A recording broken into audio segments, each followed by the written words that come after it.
Hello and welcome back to Idle Kingdom Defense. So today's 17-75, and of course, don't forget to like, don't forget to comment, don't forget to subscribe, and make sure to ring that bell. So obviously we are here in King's Ruin, and I am using B Team. I am using 5 warriors in B Team because my B Team group favors warriors without crowd control. The only person that really has any serious crowd control on my team right now is Marion. And the reason is because the way her crowd control timing works out, she can't, number one, she can't hit things outside of the stage, so her crowd control doesn't matter. The real issue is crowd controlling things beyond this line, because then they're not eligible for attack. And that becomes a big problem if you, take Evan, for example, slow something out of bounds. That's a huge problem, and it slows you down greatly. So just keep that in mind. And I get a lot of questions on why am I only using 5 warriors? That's why only 5 warriors. Again, there's no reason for me to switch since we don't have actual groups in the formation. Unfortunately, in the formation page, there's no way to save your configuration. Without the way to save your configuration, there's no easy way to switch back and forth between groups. And I mean, even if there were, what would happen is Evan would freeze a catapult out of bounds, and then we just sit here and wait, and we don't need to wait. So I mean, those are the big reasons why I'm not using heavy crowd control right now. I just don't need it. Obviously, when I go to push, it may be a different story. Probably not initially, but for the same reason. I probably will use the farm team to push until the farm team gets into trouble, until they lose. If they don't lose, and they go all the way to, I might just toss Thor in, just because we have the free slot. Thor would be the guy that fills the slot. He's the guy that's not here. Oh, and I guess I could replace. Nah, I'll just leave it. Well, I take that back. I could also replace Raven. And again, I don't think Thor's attack is a big deal. He doesn't really stun out of bounds too much. I still don't want him to stun. I think Evan's really the one that's super guilty of that.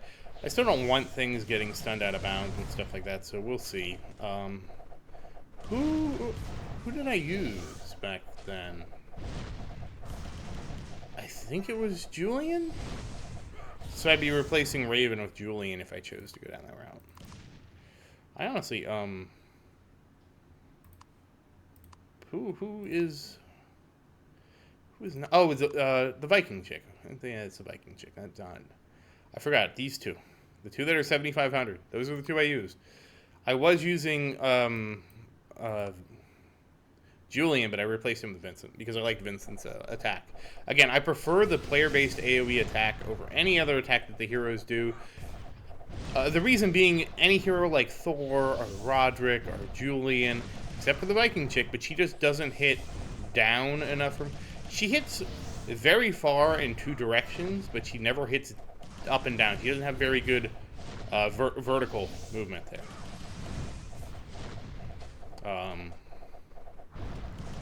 But any of those heroes, I forgot what I was saying.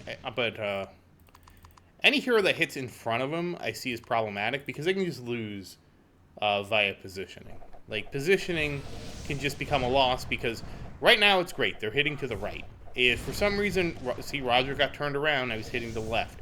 Sometimes it's good, he picked that guy up there, but he's also not going to, now he flipped back the other way.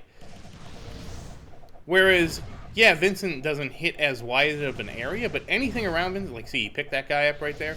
Anything around Vincent's getting picked up. That's why I prefer, and it's actually more impactful when the monsters have a lot of health. So, Roderick is facing this way, and let's say he has stuff. The big thing, too, is your heroes tend to drag stuff behind them when they move around. And it'll be behind them. And if they don't hit behind them, they're not hitting them at all. Ever. All right, let's get some buffs. So that's why that's why I like Vincent more. Because if he aggroes something, and then he repositions, because, he killed the thing he was fighting, which is a thing that's going to happen when you have a lot of attack. You see it with Sophia, but it's harder to see it with Sophia. You can see it more with Christian. he will actually kill things outside of his special attack. His special attack dramatically does speed up killing things, but he will kill things outside of his special attack and then move and target something else. And so it's the same thing as a warrior. A warrior will attack something, and if he has enough attack, he will actually kill it. You know, it's just a question of when. That was easy. That was so easy.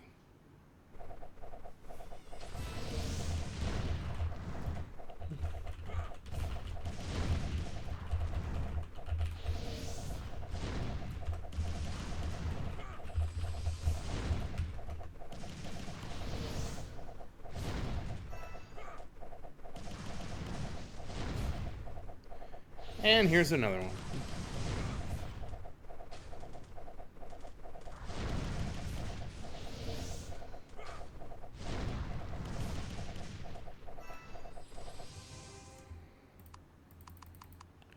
So AoE stages are easy. So, anyways, that's why I'm a big fan of Vincent, because when he finishes off what he's attacking and repositions, most likely he's going to get things behind him and to the side of him. Where if he only had a frontal attack, he wouldn't hit him. And with an attack that's player-based, he will hit everything around him. So he will be hitting everything he aggroes, and I think that's a big win. That's why I favor him so much. Honestly, if you're a warrior hero and you've maxed out, like, I know there's somebody in the Discord who has a max Roderick, my next thing I would do would be conduct the experiment and go ahead and work on, like, Vincent and just compare them. Right? I mean, look at me. I have Christian and I have Marion, and they're both max level, and Christian has max runes, Marion has a plus 11 rune. I mean, it isn't something you're going to be able to do, like, immediately, but it is a long-term goal that I feel like you could achieve, you know? And there's no reason not to, you know, set goals like this, because to me, that's what makes the game fun, right? To me, a big part of the game is the fun from setting and achieving long-term goals, which probably sounds like super boring when I put it in a YouTube video like this. But that's a big reason I enjoy this game. I can set a goal. You can watch me work towards the goal.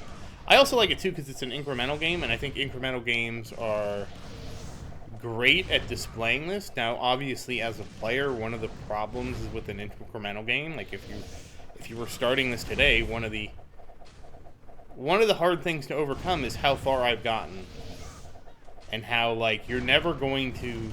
You could play, if I play for 2 more years, and you play for 2 years, you can get to where I am today, but I will still be light years ahead. Like, there's no catch-up mechanic for you to get closer to me.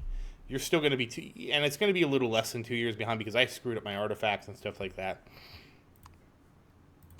But you get the idea. And that was our 630th victory. Let's go back and look at the damage. Marion, 63%. Christian, 34%. Vincent, the king of 1%. And Daniel, the king of 0%. So, that said, once again, as always, thank you for watching.